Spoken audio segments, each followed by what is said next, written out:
नमस्कार दोस्तों, मैं आपका रियल एस्टेट कंसल्टेंट सोनू आपका स्वागत करता हूं। आज हम आपके सामने एचएसवीपी का रोहतक का स्कैम बताने जा रहे हैं। यहाँ पे एक्चुअल में रोहतक में कन्हेली गांव के सामने सेक्टर 25 है, जो कि हुड्डा ने 2008 में एक्वायर करा था।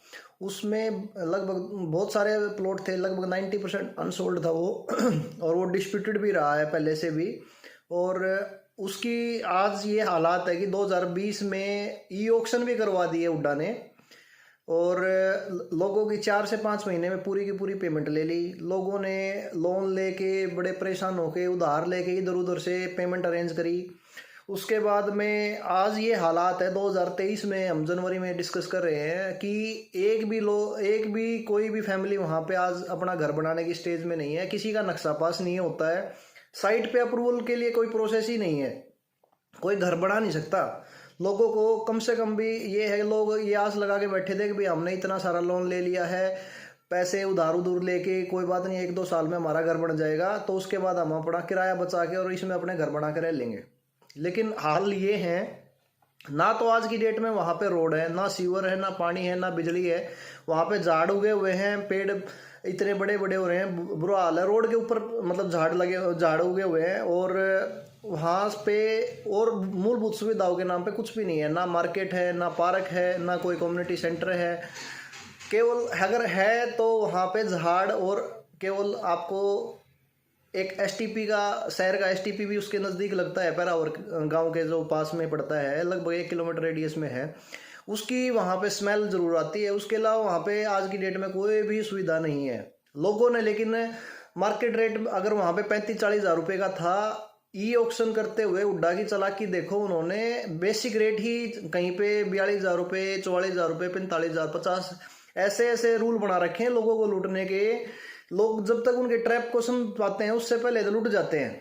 फिर वो एक बार फंस गए तो फिर उनको पेमेंट करनी पड़ती है, पेमेंट कर देते हैं। फिर आज हालात ये है, जो उन्होंने प्लॉट 35-40 के हज़ार रुपये गज के रेट के होने चाहिए थे, उन्होंने 70-70 हज़ार रुपये तक में भी खरीदे हुए हैं इस सेक्टर में।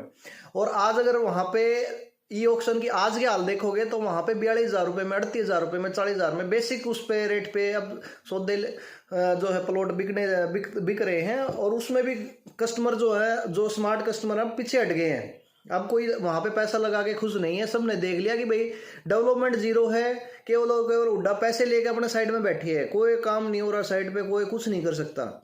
तो यहाँ पे एक और दिक्कत ये है कि लोगों को ना, जब हाउस लोन या लोन लेते हैं तो 2 साल का अल्टीमेटम होता है कि 2 साल में अगर आपने इस पे घर बना लिया तो ठीक है, अदरवाइज आपका जो है ये हाउस लोन जो है पर्सनल लोन की तरह रेट ऑफ इंटरेस्ट पे पहुंच जाएगा। तो उसमें भी 4-5 जो है परसेंटेज बढ़ जाता है। वो फिर हाउस लोन नहीं रहता, वो पर्सनल लोन से भी महंगा पड़ता है।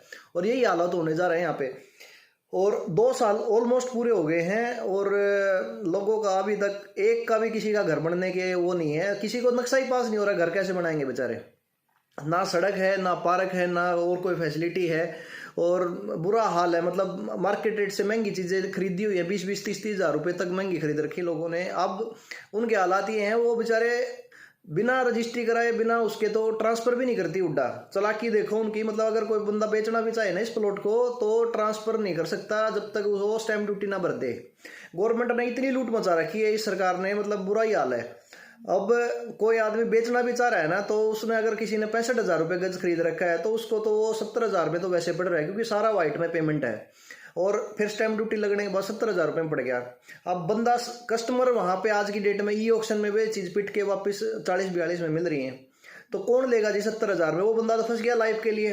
अब वो घर बनाने की हालत, अब वो बेचारा सोचा कि घर बना ले, तो घर बनाने के लिए जगह ही नहीं है, नक्शा पास नहीं हो रहा, कोई सुविधा नहीं जी। तो इन हुड्डा के ऑक्शनों से बचें जी। तो और ये जो प्लॉट है इनके 15-15, 18-18 साल से पड़े हुए हैं, 2-2, 2,500 हज़ार प्लॉट पड़े हुए हैं। कहीं पे ये ईडब्ल्यूएस के फ्लैट जो कचरा हो चुके हैं, किसी काम के नहीं है, जर्जर हालत में है, कभी भी टूट के गिर सकते हैं, उनको बेच रहे हैं। उनसे बचें। और कोई नए प्रोजेक्ट जो आ रहे हैं, लाइसेंस हो, रेरा नंबर हो, जिनका लाइसेंस आया हुआ हो, LOI हर चीज़ क्लियर हो, जिसके डॉक्यूमेंट साफ सुथरे हों, उनकी चीज़ों पे जाएं जिनमें हर चीज़ आपको लोन की फैसिलिटी मिलती हो, लोकेशन अच्छी हो।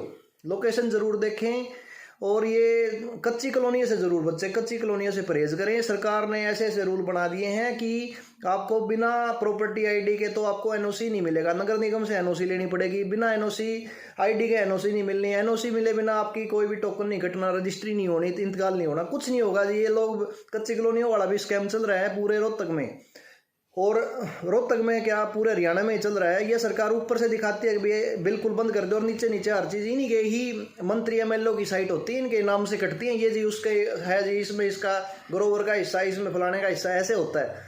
तो इनसे परहेज करें जी, बच्चे जितना हो सके बचे, और जो है साफ सुथरे प्रोजेक्ट में काम करें। जय हिंद, जय भारत, नमस्कार।